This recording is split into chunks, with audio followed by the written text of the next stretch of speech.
Are you ready? Are you ready for the best day ever? I'm having the best day ever because today we're going to be talking about what is the DataMart layer, why the heck should you have it, how easy is this to have and maintain yourself so that you don't have to worry about those stupid, stinking DAX columns ever freaking again. Let's get to it. Oh, this is a piece of architecture that everyone has, like, not everyone, but a lot of people have skipped out on. And, like, we're going to get into, like, why you need to be working on this stuff. Oops, wrong screen, right? Why you got to get rid of this stuff, because this is just, you're missing out, okay? So what are we talking about when we're talking about the DataMart layer, right? So there's going to be lots of sources of information that you're going to be bringing your data in, and the DataMart layer is like, think of it like a mini data warehouse that you're going to be managing as either a department or team or even an individual analyst. That allows you to manage all of this information in one place, apply transformations, apply business logic, and manage it one time in one place instead of having to manage it in millions and millions of other places, okay? So once you bring all of this different data into your data mart, you then present it through your semantic layer that's then consumed inside of your reports, okay?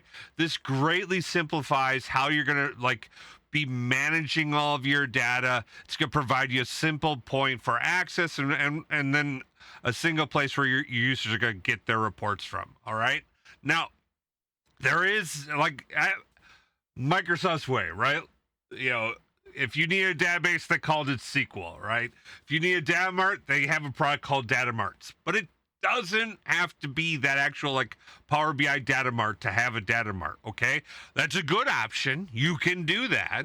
I'm going to contend that, like, a better option might be to use a Fabric Lakehouse or a Fabric data warehouse. I mean, in fact, a lot of these advanced capabilities exist if you go down either of those paths. And with Microsoft Fabric, that cost is through the floor, and it gives you all sorts of additional flexibility. Okay, so don't worry about the naming of it.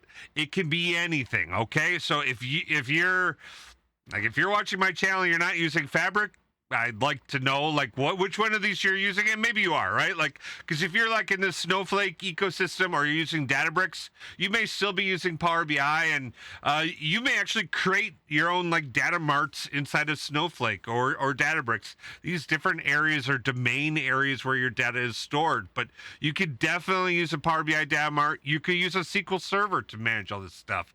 Now, I am very partial to the Fabric Lakehouse or warehouse, or even Azure SQL, or, you know, Synapse. This is an old slide, I guess. Because, like, Synapse, honestly, don't use Synapse at this point. Just use Microsoft Fabric. I don't know of any reason why you would. I mean, Synapse is, like, legacy at this point in time, I believe. Maybe it's not, but it's going to be legacy soon. So just get into Fabric. Fabric, for those of you who might be worried, like, oh, I don't have millions of dollars, get it.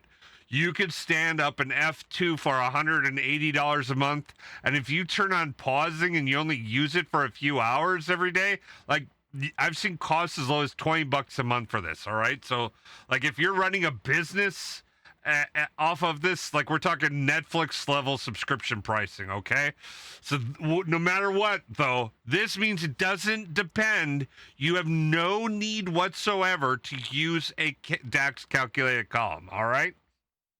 If you found this useful, make sure you hit the like button, subscribe, share this with your friends and family, all that good stuff.